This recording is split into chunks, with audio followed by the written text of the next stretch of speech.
Olympique aussi la terre, oh non, tu fanda, tu yokana, non, tu yokana. Notamment sur le concert de Kofi Olomide, on a vu le message de remerciement de Werason. Ouais, à Pessi, va réagir dans la forme de la réaction de Sankara par rapport à ces messages. Tu vas somba billet pour Adidas Arena. Et c'est logo oyo en tout cas. Oyeba ego yemba to bandi yemba. Mutu mso ayela biso ayebo yemba me luketu makase ningana te. Pota mwinde kosa. To bandi chango mafuta nguma, frère Patrice bandi prier luketu ango, mapata chango na ba prier, biso moto bandi betango ba billet na na polate, na na yoki sape Congo sonité. Po aza parmi bato balongo la radio. Ces jeunes là, ouais razo propulsé baron. Ouais razo bimisa baron. Souci na ba bima ba yemba ba kende ba poto mais au retour, c'est comme si le roi de la forêt ne gagne pas de ses efforts. Mutu ozaka desi. Donc Mutu a décevoir ka Mutu. Ozoko pardon pour vous dire que Werason de amesana na ye. Na biloko wana. Ye ekokanga ete ka fula batu po bo décevoir ye. Les seuls orchestres ba mise ba bete pa Mutu ba somba banda. Et ça la matin c'est impossible. Et pas Wera. Tu as un exemple? Mais batu nyonso yo yebi. O ba somba banda kuna maison mère. Batu tu ba somba banda kuna maison mère. Eza pona nini? Werason alakisa bango didi kinwa. Sankara, tomoni bakas. Tomoni comment est-ce que le stade de martyr est commis presque na évité to benga onde nini. Donc ba buki ba kiti tout ça. Alors, yoza leader ya chaîne. Mais toi en vouloir pe bangote, ils ont la déception match. O esala maka même na poto, ngana na poto. Même na poto mon apenza que non Paris Saint-Germain contre Marseille, Marseille ba Panzi, Parisien ba Panzi. Real contre Barça, donc ils ont makambo ya sikati, ils ont déception bali. Na web ça batu que tous en espoir, na nous to longwete. Donc lobby pe on appelle Léopard na mystique à fourmi. Na nenga repêchage au monde pe bout to zongi pe na rayon, to kamati to leki na biso. Quand on parle de Wera, bah te belé bah autant la vie sur Wera mutabakisi yo faina Wera des années, est-ce que le succès, la réussite ça a dit la kisi effectivement? Mais il y a des kisi muto so côté na pharmacie ko somba ba mpicilline ko somba so ba novage za kisi. On comprend quand la sombela on a ba kisi muto musu malaria za na biso ba kinini za kisi. Mais kisi yo lo ba les za kisi fétiche. Parce que biso Werason akendara na au-dessus à toute chose za nzambe. Nzambe ndaza nganga banganga. Et puis wabi toute élévation vient de Dieu. Élévation were outi na nzambe. Nde baloba pe tout auto. C'est un honneur de savoir que vous êtes nombreux là, en tout cas dans vos postes, devant vos postes téléviseurs pour suivre ces programmes Zamba, ces programmes qui vous donnent, qui vous livrent les informations de son excellence Ngiama Makanda Werason. Donc nous sommes en direct de Kinshasa pour tous ceux qui nous regardent à travers le monde entier. C'est donc la RTGA World qui assure bien sûr la diffusion de ces programmes Zamba fidèles téléspectateurs. Werason déjà a lancé bien sûr ces EP, ces maxi singles, départ unique aujourd'hui. Ces maxi singles est en train de faire en tout cas tabac partout où c'est générique, partout pièce rare, partout Fatoumata joue. Ce n'est que du succès récolté, donc le feedback est très positif par rapport bien sûr à ces maxi singles que le roi de la forêt vient donc de lancer sur le marché de disques fidèles téléspectateurs. Aussi, vous devez retenir que le grand rendez-vous pour Werason, c'est déjà bien sûr le 18 octobre prochain, Adidas Arena. Les billets sont donc toujours en cours. Achetez parce que vous allez vivre des moments inoubliables avec la mégastar de la République démocratique du Congo, Werason. Beaucoup de questions d'actualité et sur ces plateaux, j'ai donc Sankara Dekunta Wewa qui va donc devoir répondre à toutes ces questions bien sûr d'actualité autour de Werason. Sankara Dekunta, bonsoir. Ouais, bonsoir Trésor Lumière, bonsoir à ma fanatique Nyonso Balingaka Werason na ebika yo John Mbongi. John Mbongi na minito ya Zolanda vraiment mission et puis en tout cas merci na Jean-Claude Mukendi Mbia Mwenza Donc ya mwenza na pesi vraiment ba mbote na ye ya kosakana te. Donc Jean-Claude Defoité, donc la puissance na pesi vraiment ba salam. Donc Werason Roi de la Forêt na minute oyo ba répétition ba préparation makasi boyebi ke tozana eloko moko ya makasi oyo lelo même Eric Longi alobi déjà zo ba billet na ye. Donc fanatique nyonso sa Werason Roi de la Forêt bo retenir que rendez-vous eza moko le 18 octobre 2025. Donc dès toza boye kala mingi te donc dans un mois et quelques jours déjà Werason tozo beta le 18 oyo na Adidas Arena. Donc orchestre nde toza boye biso tout tozo longwa déjà fin du mois oyo tozo comme à Paris avec délégation ya batutu orchestre au grand complet tozo kende po Werason Roi de la Forêt lelo na nenga mabete mutatikali ko représenter musique d'Afrique tozaka na Werason Roi de la Forêt parce que côté spectacle soko tali bato azara de cité et puis araga na ba innovation. Donc aza mutu moko innovateur, aza mutu moko alingaka monotonité. Spectacle bato ba sepela, bon mon entrée ya Wera, bon mon beteli ya Wera, bon mon na ba chanson moko nostalgique et puis boyebika sikoyo acheli bino maxi single oyo ezana kati wana ya nzembo vraiment ya makasi départ unique. Et on a 4 titres départ unique. Tozana nzembo moko ya honorable Patrick Munyomo. Honorable Patrick Munyomo, en tout cas, merci pour nzembo wana Werason na bimisi ba maya sika. Donc bon continuer ko consomango ba fanatique nyonso la bonne musique, ba fanatique ko linga Werason, bana génération berceau ya Wera ya biso et ratakate.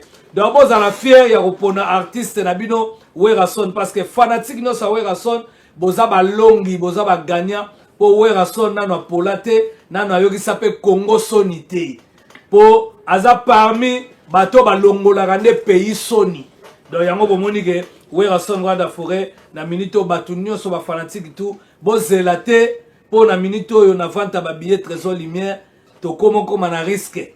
Oya kozela le jour J okotika na libanda okobenga nga na kozikanga téléphone pour erango tozeb sabino bo somba de ba billet pour place etikalika mukie à compter du bout de doigt. Donc na minito oyo déjà kozeleta lié kolinga ba betelo lisolo te parce que eza concert moko concert du siècle eza concert moko historique banda ba concert et banda Adidas Arena Werason Roi de la Forêt et ezala somo pour eza deuxième salle mythique oyo Wera betaki na Arena Grand Paris sikwa na Adidas Arena tozo continuer ba arena ya tolobaki oyo nyonso ebi arena moko ateza na Sénégal ateza na Mali signaler biso po to silisa ba arena nyonso pour Werason Roi de la Forêt.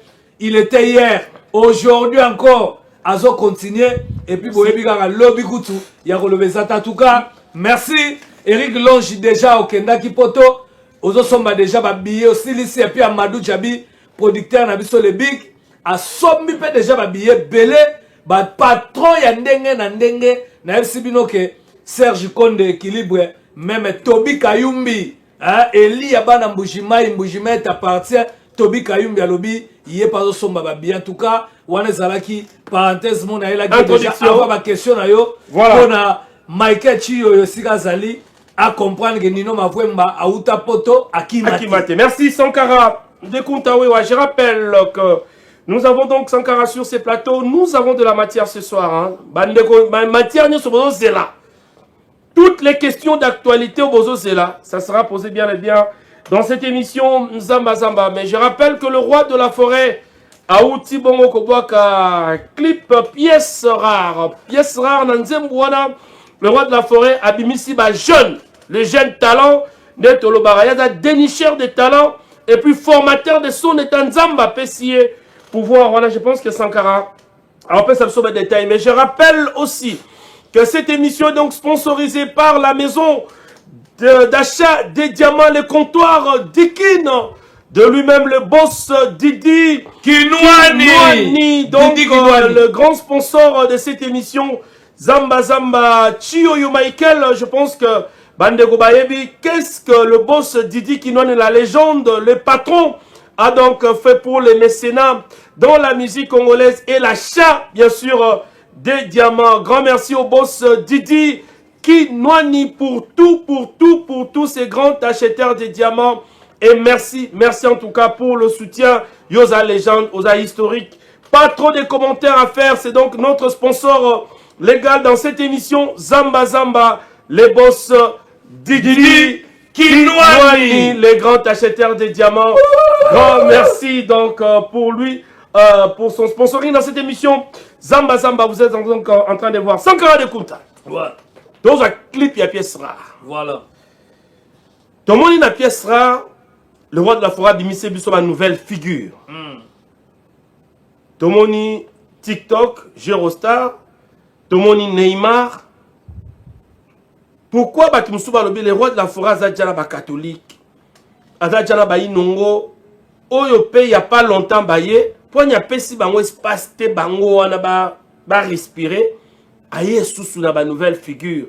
Et puis en plus de cela, le roi de la forêt pas sous karawana te.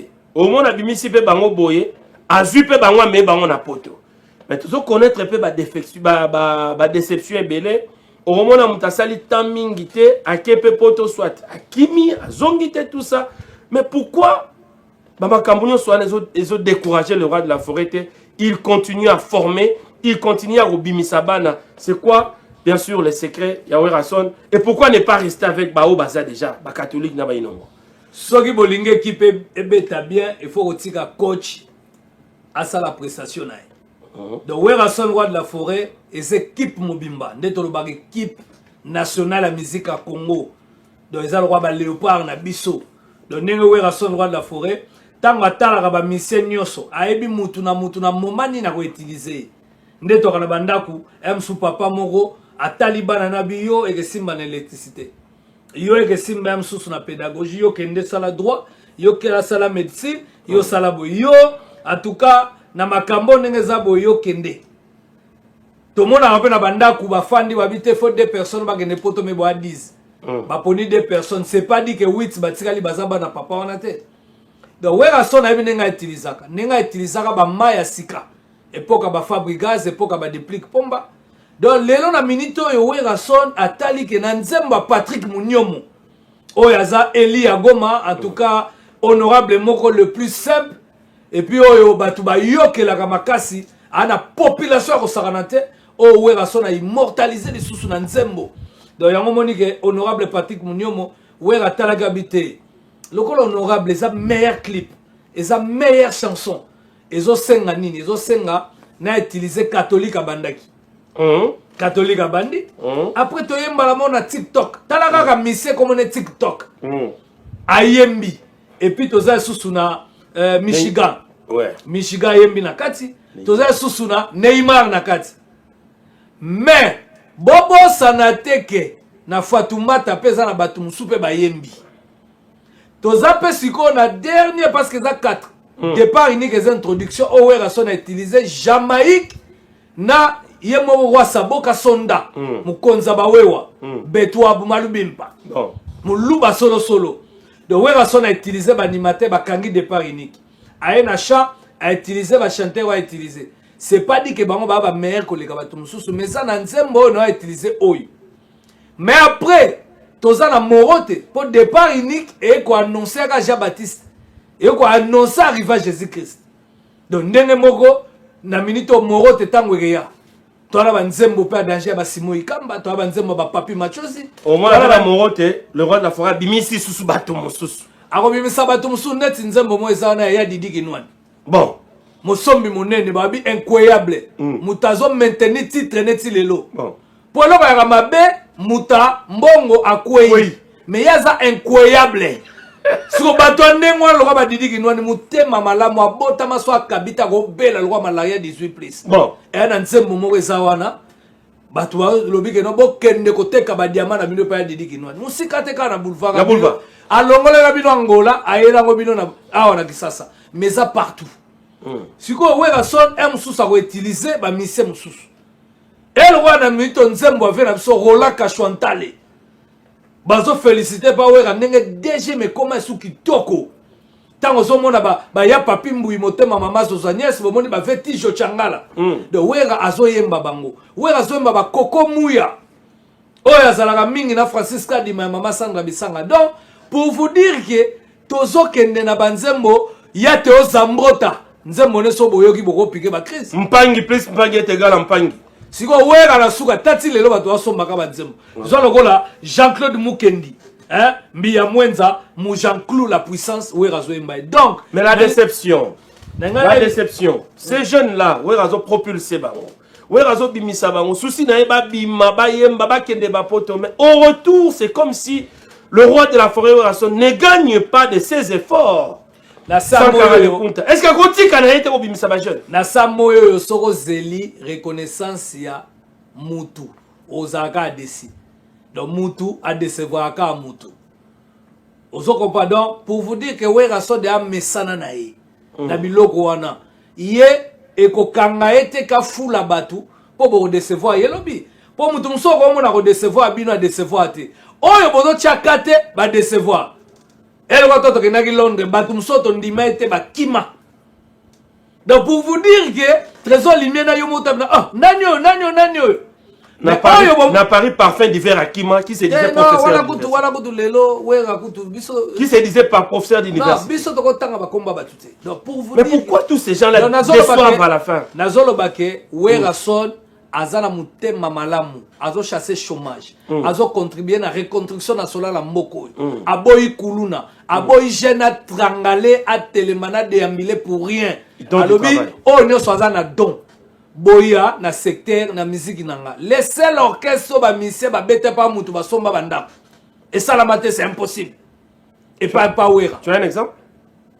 Mais batu nyoso yo yebi o ba somba banda kuna maison mère batu tu ba somba banda kuna maison mère eza pona nini Werason alakisa bango odidi kinwa oyo Grevi Futila Matita liebo singa fumba zola mbwa oyo Anderson Yimbi oyo Chic Bazola yango bato basombaki bandako donc mutema ne malamu yango lelo Werason akolunga teke non na mito na komema su batu te po batu mo ba décevoir ngai c'est que eza po kanga entreprise pour du jour au jour batu bazoya Werazo découvrir pe azo sala pe batu mususu na ndenge ya lingi. Très bien. Ya moni ba benga les grands formateurs pambata fula talate po ya gozwa mutu oyeba ko yemba to bandi oyemba mutu muso ayela biso ayebo yemba meluketu makase ninga na te pota mwinde kosa to bandi chango mafuta nguma frère Patrice bandi prier luketu ango mapata chango na ba prière biso moto bandi betango ba bire na ba marteau ka bou muta bandi obina. Très bien. De sa formation mobimba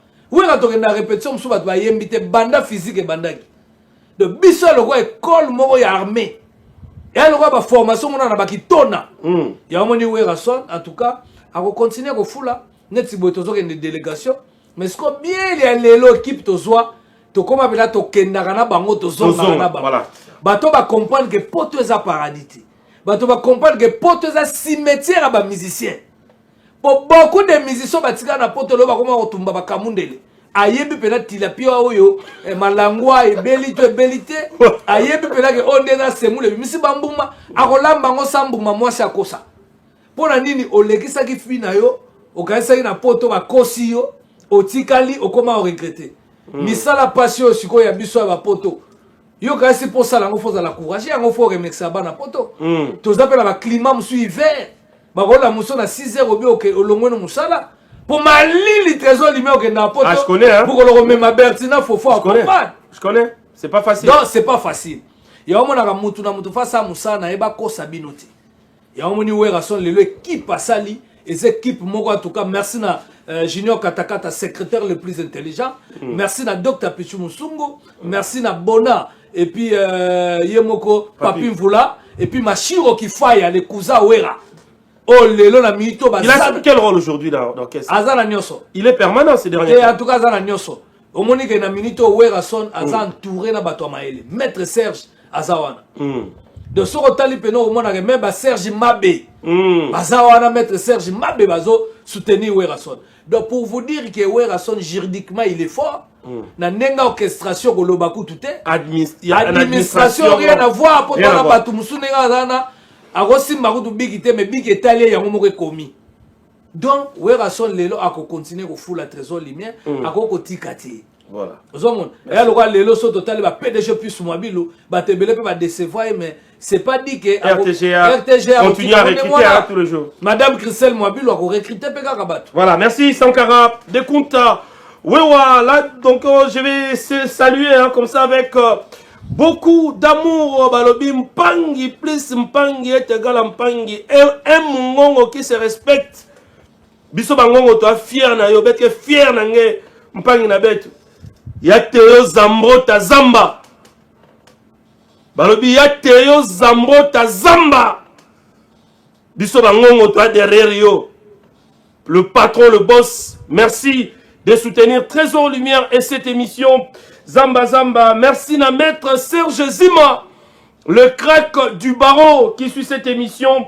Et total respect comme ça à l'honorable Jacques Mandiongwe, lui aussi en train de suivre cette émission. Nous allons prendre maintenant les clips de pièces rares. Cette nouvelle chanson où le roi de la forêt a lancé jeune, a lancé Jurostar, a lancé Neymar, a lancé Catholique, a confirmé Inongo, a confirmé Catholique, a confirmé Michigan. Suivons en exclusivité mondiale dans cette émission Zamba Zamba, la chanson, pièce rare, tout en respectant nos us et coutumes.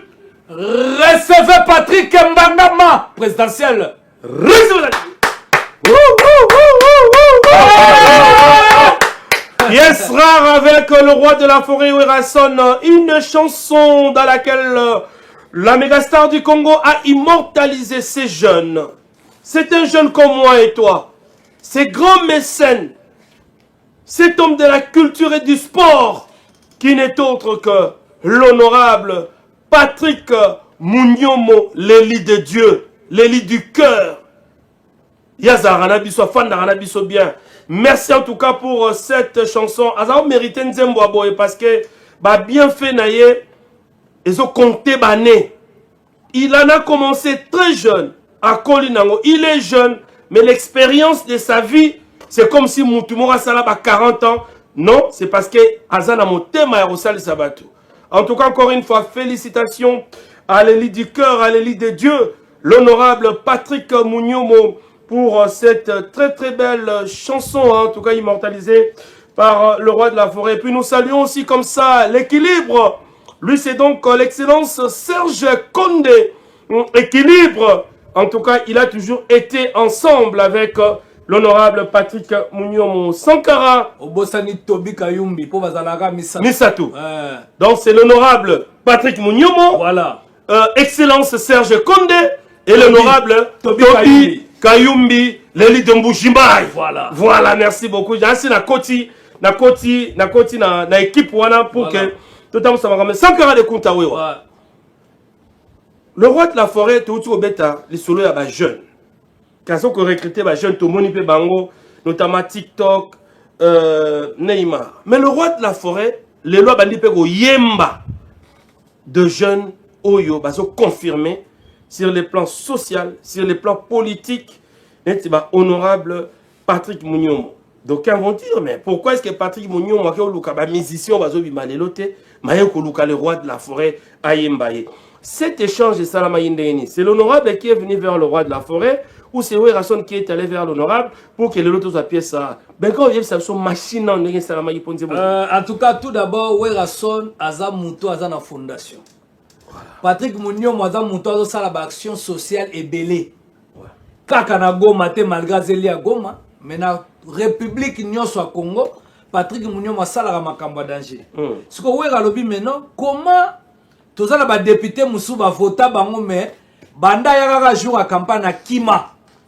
Ozomon ba député ya Gotanga o lelo ezaki et aloko neti lelo ba mama Colette Chomba ti lelo ba tubalela raé et aloko la ba Christelle Vuanga nani papa na eto kene matanga en tout cas père son âme na papa donc baza bato ozomona ke basala ka makambe bele ba honorable Eric Chikuma ba honorable Jared de Pansu so ye na bandal au mona makabazo sale pi na personne nouvelle moko ke lelo son excellence Patrick Mouyaya à l'occasion ya Wera concert azo beta le 18 azo mema ba kiri ya bana bandal azui na chaque coin ya baba na bandal bazo mema bango bakene kotala kaka concert awera puis bazonga bakimate ndenge moko Patrick Munyomo lelo wera tango ayembi abi wera nazo salo plaisir ngai na ko soutenir ba jeune oyo bazokende po bakotika ba famille na bango trésor limene ndenge osala zamba lelo ezo senga ke lelo ba makambo soutien ba matériel ba bebele ça ba bebele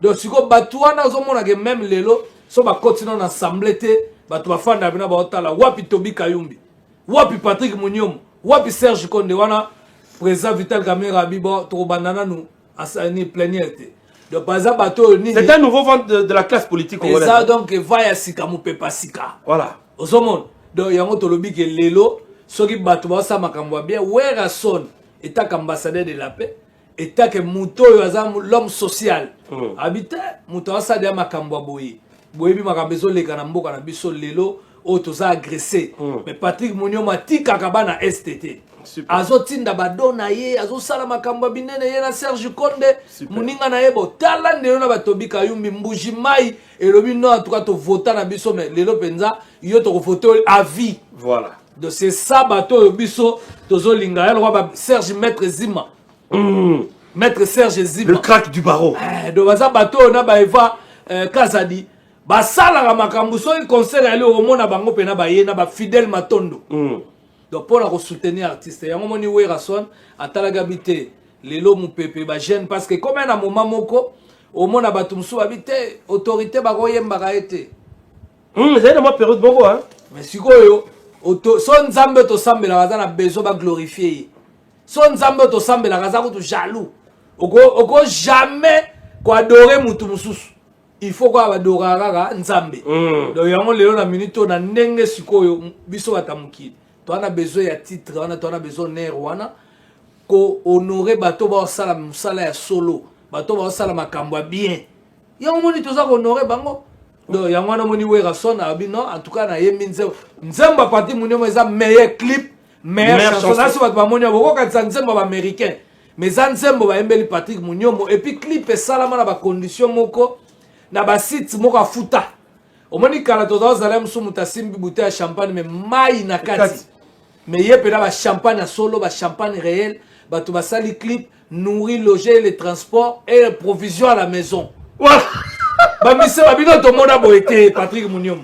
Il est, c'est un homme mystérieux en tout cas. Ibrahimovic, je pense qu'on pouvait aussi avoir l'image de Patrick Munyomo et Ibrahimovic, ça va venir avec Michael Thurio. Mais total respect, comme ça, en tout cas, encore une fois, à ces grands hommes, ces mécènes, comme j'ai dit, de la culture et du sport, honorable Patrick Munyomo de Tolobi, yara la team nae, na équipe nae bazabongo, excellent Serge Konde, bazabongo na honorable Tobi Kayumbi, l'élu de Mbujima, c'est la team Ouetambolarana, honorable Patrick Munyomo. Sans plus tarder, nous allons prendre en tout cas une illustration.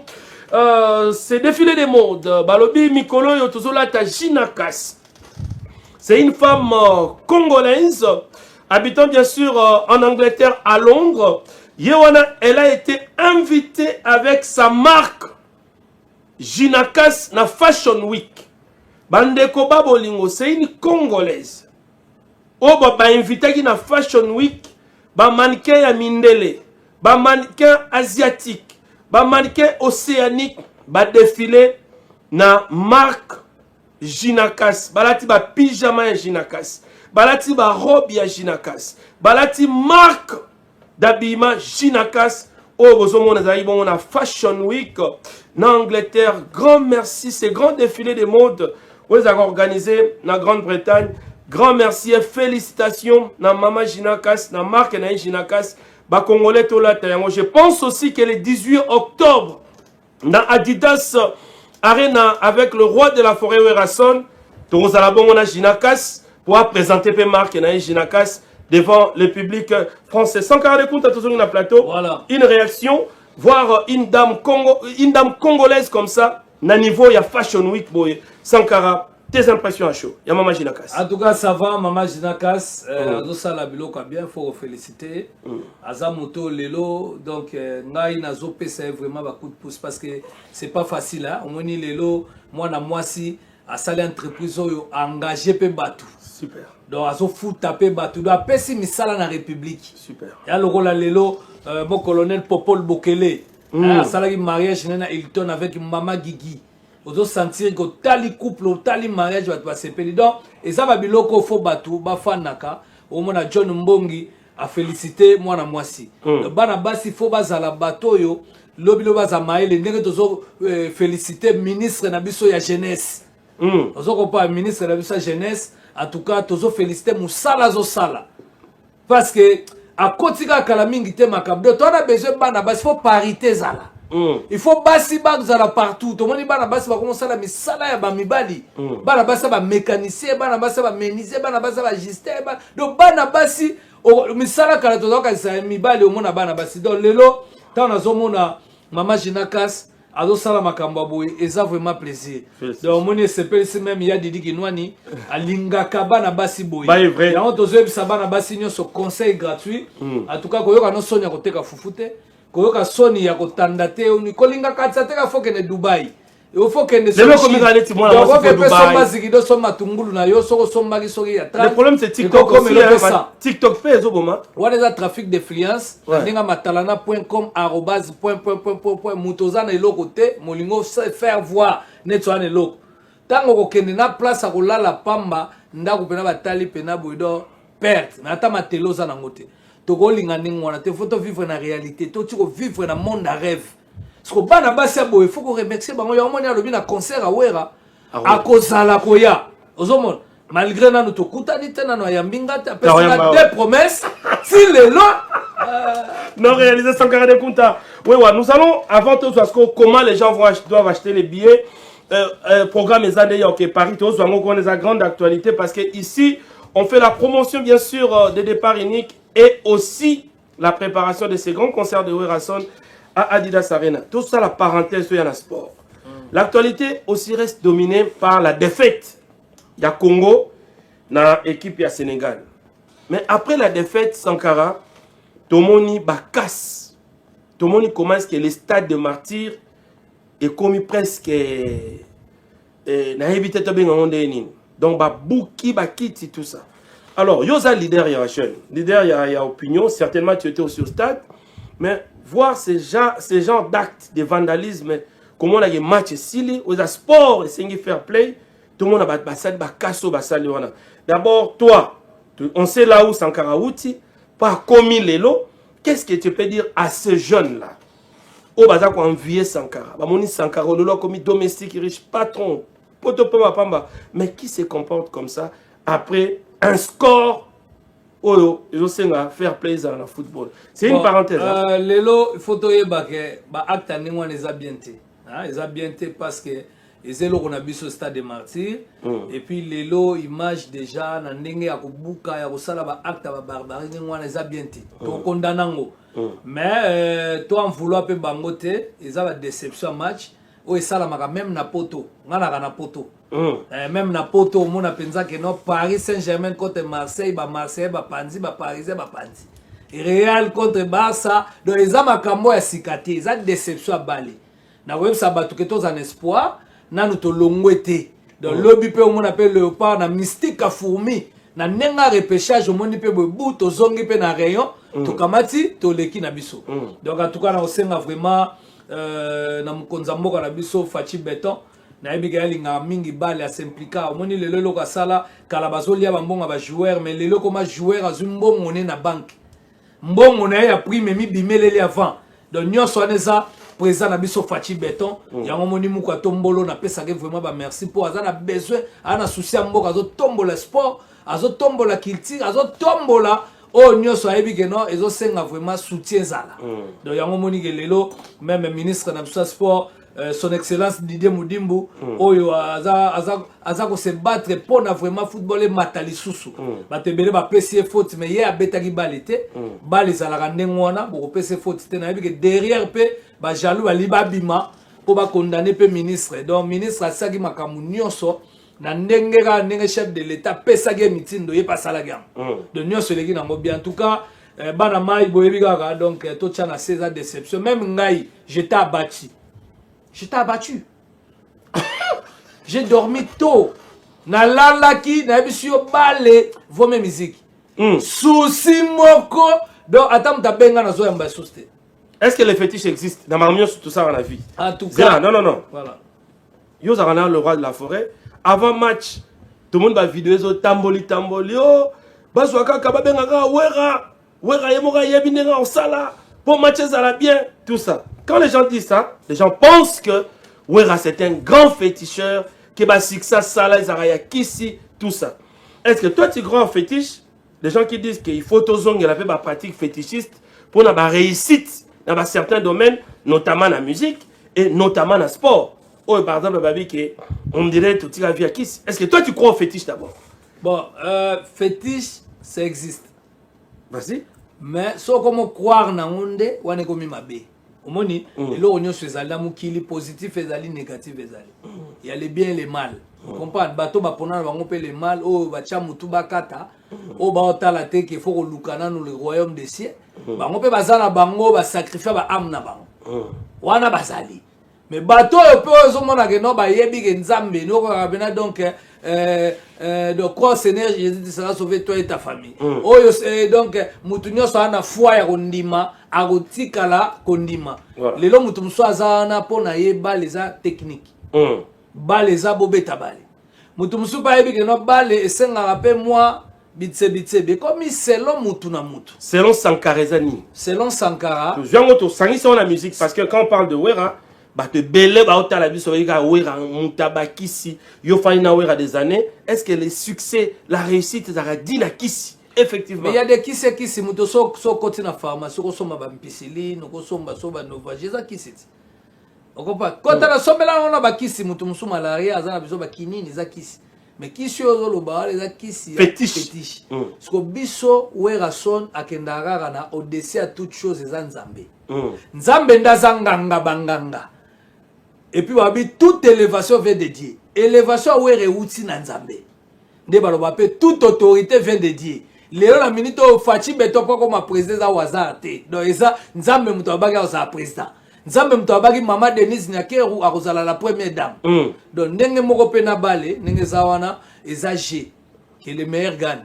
Donc ba Sénégalais ba gagner biso na moi Justin Samouké, to yebi ke pesi kanda po na débit de to betaki bango de mois de milliers bomagi biso. Oh, comment ni milliers bomagi. Non, ça c'est les détails techniques, on va pas milliers bomagi biso, zo gande milliers bomagi biso. Ba ko côte ça peut Wera beti na milliers.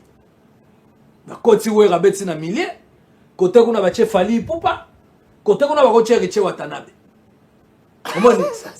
Na poto pena bomoni pena, na poto pena bomoni pena Olivier Ilangila. Non, ça c'est du Ou bien il dit qu'il doit n'y a bêti. Non. On est allé pour expliquer binoka qui est Balé, est G, est fin du monde. Non, prenons le faut féliciter les joueurs Nabiso. Pour tala Léopard Autouti na musika. Oh bazaka ba payer. Léo na minute yo makambo comme belé. Ozomon. Donc faut pe remercier pe ba ministre na biso pas sport pe ba leka. Donc le roi ba Serge Konde a salari pe pok na bien. Lélo to na Didier Moudimbu a sala pok na pe bien. Donc eza bateau lélo bo comprendre que balle eza balle. To la na souci. Mais peut-être na mystique a fourmi champ là. Et ça bien mais aya ko bukande hein. Ça c'est fair play. Parce que la musique peut tout le monde faire play. Il y a André, bon ça là, toi tu as vécu cette polémique entre les Wenge, mais le nom de fair play, écoute, polémique est aussi là jamais. Mon polémique, si nanda comme on ya tchelinga fufu muke, ba tchelina ni polémique est partout. Si na l'église, zokopa, pasteur on dalingaka diacre mingi, kabundi wale sem susu alingaka meshaki mingi alingaka nani. Donc eza ndenge kendaka. Le lo mona msu na église okepa apôtre Moïse Kasongo. Oh, alors ça la makambo danger na bandalungo.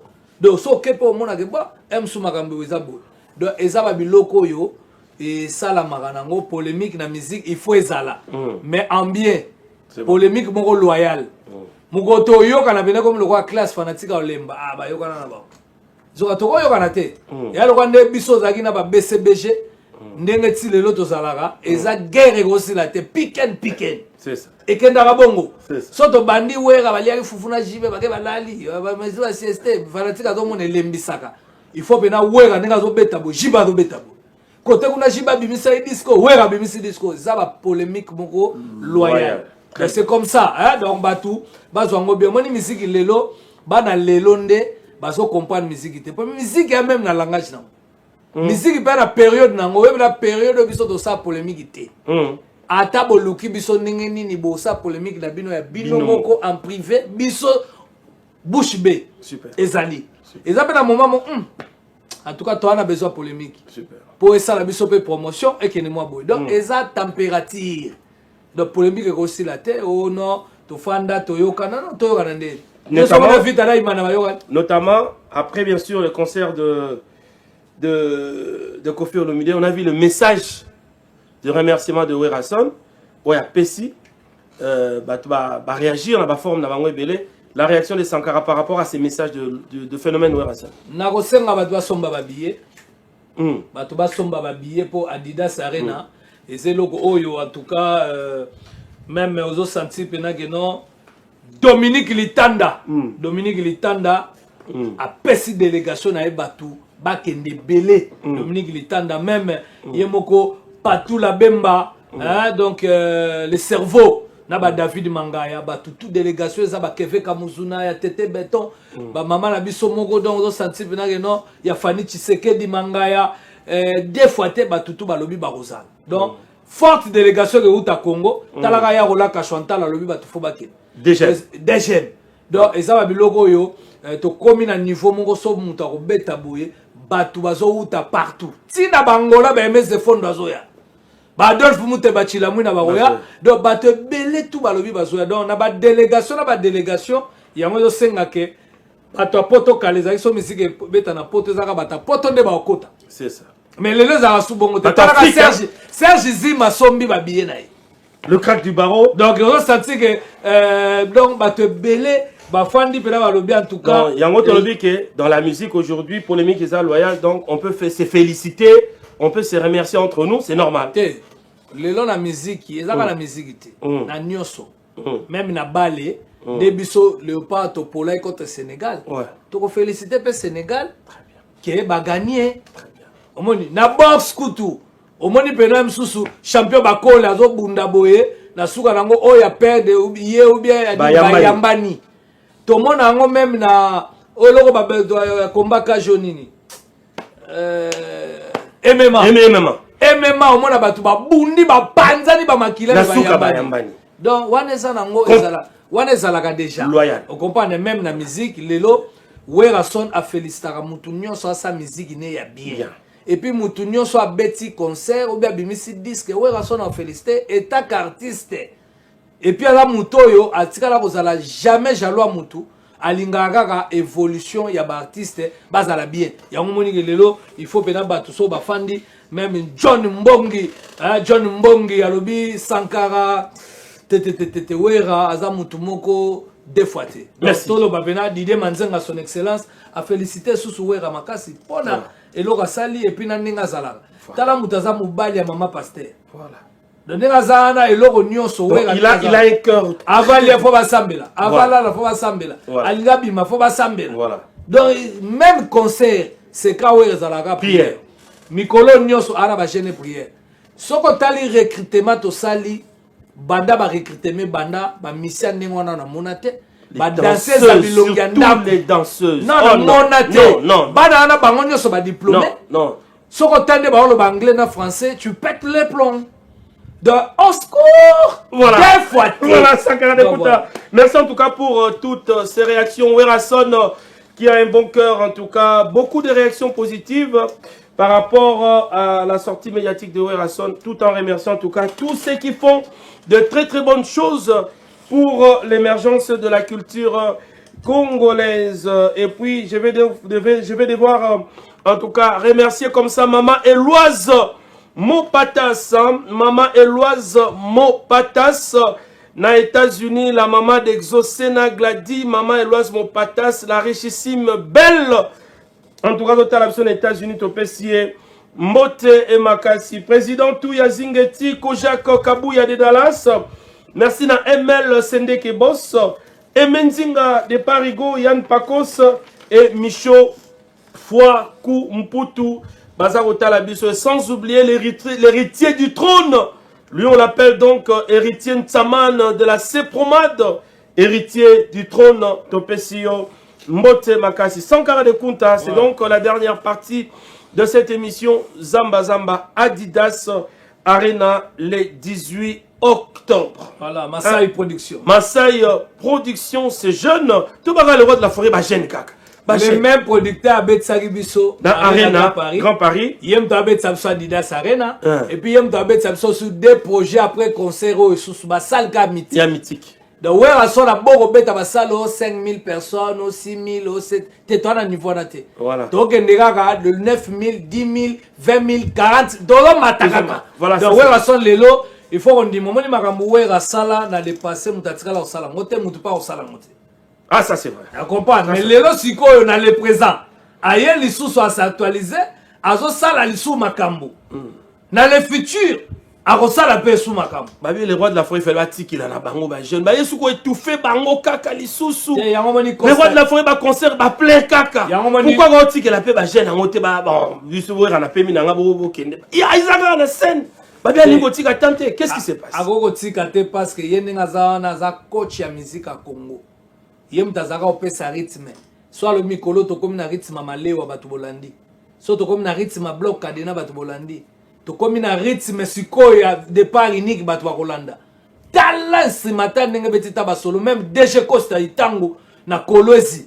Baleli. Non, c'est un générique. Ba Otto Silva. C'est fantastique. Ça somba dia ba billet ba féliciter départ unique. Même ba Didi Levi Silunga. Donc ba féliciter départ unique. Donc départ unique ezelo ko moke beti bato ba consommer yango ba ko comprendre ndenge nini eloko ezali. Yango to kenangwa Adidas Arena. To kenangwa Adidas Arena lelo Masai Production. Nazem Sabatu, oya kosomba billet na en retard. Eza concert historique. Banda ba spectacle no so wera sala obo mona danger. Akosa. Oya kosa na Adidas Arena na obo mona te. Entrée na ye ezale loko moko en tout cas ba ko changa msusu documentaire mo ka France. Pour ezala eza ba scène ba mise en scène. Entrée na ya pamba eza film. Tango ba oya ba répertoire a sali wana deux fois te bongo ba invité. Mais on ne parle pas des invités, hein. Invités à Somo. Bazali. Est-ce que Chilia Rosala, parce que c'est le featuring. Chilia Rosala, Léona Milito Nazala Kina, Gradure, Chege. Chege, oui. Azali. Gradure. Azala qui ça, tout ça, une vidéo, lobby Makamba présence na Rosala. Na yega msubunyo nani monyo kwa Kochango. Non, tu es Michael tu es. Michael Chino na Kochango. Donc Léona Milito Sokotali. Même na ba comédien lelo wera sona banako mema ba comédien wera sona mema ba journaliste mais atiki ba comédien te toke na pende nada pende nada zo ke na osala spectacle na poto ya danger poza na talent za mystique. Très bien.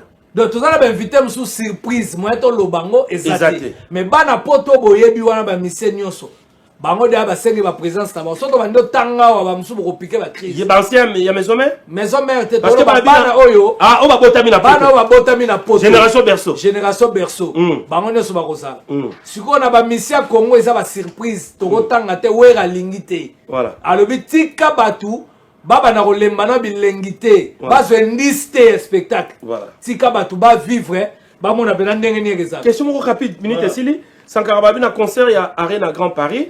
Ba musicien à maison mère au barana poto bazaki motivé ba ya concert parce que c'est Sankara qui avait réagi certains noms au na ba ya Sankara longo na ba komona bangote les justificatifs te mais ce que tout royo so ba ye ba bi que teto zala toi accompagner le roi de la forêt toi accompagner président Nabiso papa Nabiso est-ce que Sankara ton avis par exemple et aux années pour Adidas Arena nabete la bino poto ngala mwana poto. Ouais.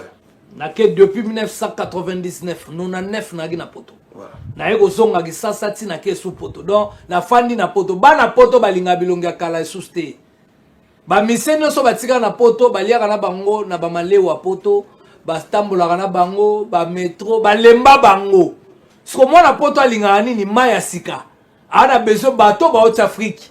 Ya omoni tango bila Bill Kitola wutaki Afrika ye Bill Kitola sale venema po ba mona kete aza muto ya yaki aza bête de scène koti ezaki danger Bill Clinton Macintosh na pe salam siko bana poto ba betaka déjà na banganda kuna ba lemba bango ozomona donc eza siko bato bana besoin wera ana bano déjà ya sali ana bano yo poto zozela basi ba ozela ba mibali ba ozela bana basi ezala bongo poto oko pale e ateke jomo robo wala mchana na po ya mwana poto te nazo expliquer teke diaspora voilà oya longwa poto ayo sana kisasa c'est ça Sankara de Kunta o batebele ba kenda musumbala moko tula mwisa zaza mengana kenda na ya zonga pe na fanda na kisasa oh je salue mes enfants français Sam Samantha Monique Samuel et puis na zo remercier sous président Golf Gizola na mobilisation hier na ba Saint-Voilà Paris 16e na ba yemoko Marc Claudine Kinwa na ba Gimalela ba Trésor Bilingi donc poto mobimba ba chibachi ba mobilisé tumba ba tutu mobilisé même aucun na poto mona ba jelinga aux États-Unis ba roya ba pichumbongo donc tozala ba délégation que uta partout ba toton tsusa na Londres ba roya ba Marco Zefon so aucun na Suisse au mona ba Robin tsusa ba roya na ba a Melody Jatas la pongo ba ma Chantal Switzerland donc l'ossature c'est l'orchestre qui va quitter Kinshasa donc ba Tony P di France Suisse ba roya donc ya on lobby que l'ossature wano lobby il faut ba uta qui sont ça ba yena poto poto esepela so tala neti boto répétera di lundi au lundi yo muta poto répéta na bisote so bisoto ke na gauche yo ke na droite et que bébé ce spectacle donc wera on répéter et puis ba inviter na biso boye ba ke ba banda ko ya sikoyo voilà ba ko banda ko ya sikoyo ba inviter na biso et que ça la vraiment bien en tout cas merci na Jean-Claude Mukendimbi ya Mbwenza hein Moujanel Jean-Claude la puissance. Merci Sankara de Kunta, en tout cas, ça a toujours été un grand plaisir de recevoir Sankara de Kunta sur ce plateau de l'émission Zamba Zamba. Merci comme ça à Darion Toto Bajiga qui a été toujours là avec nous, Diego Mouboala, Digital de la Belgique, merci en tout cas à toi et merci infiniment encore une fois à Anissé Lukunga Kaza Japao, la maison Japon. Sankara, on va devoir finir avec les génériques. Ouais, Mike Ndembo, Fondation Mozua Passi, Mike Ndembo. La PC Mwa Salam, il y a Théo Zambo, Tamutalia, $, et Lalate. Merci Nayo. Et puis, Boebigaka, Yarolaka Chantale, Mutema Malamo, Nengwa, Tomonate, Vetijo Changala. En tout cas, la PC Patrick Mbangama, le président Selba Salam Nayo. Le procureur. Voilà, le procureur. Olivier Ilangila, en tout cas, merci. Merci Naya Didi Kinwani et puis merci na Kasero Mudiangasu et Sika Zali vraiment la pesi batunyo sombote. Merci. Na ebike en tout cas batutu na pesi ma papa wera mbote ma nzungwa wera basanya wera ma puta ma pata Bible frère Patrice na pesi ba diplôme bana wera avec José ba mbote belé et puis na pesi lisusu yemoko mukonza mboka Fachi Beton na pesi ba mbote ma Denise Nyake Sekedi na lotier 3 fois Sankara tu veux quoi? Merci beaucoup Sankara de Kunta. Merci en tout cas pour vous, tous qui avez suivi cette émission Zamba Zamba. Prochain rendez-vous c'est donc demain, jeudi, même heure. D'ici là, portez-vous bien. Toujours dans rythme et départ unique avec Nino Mavwemba Tongzol Bazobengaye, l'homme de Fatoumata. Le Parisien. Merci beaucoup. Nous allons prendre maintenant les clips du générique. Bina Nandaku, Bina partout, allez parce que Bisso à la Sankara de Kunta, Tozo Bina na plateau. Départ unique, c'est parti.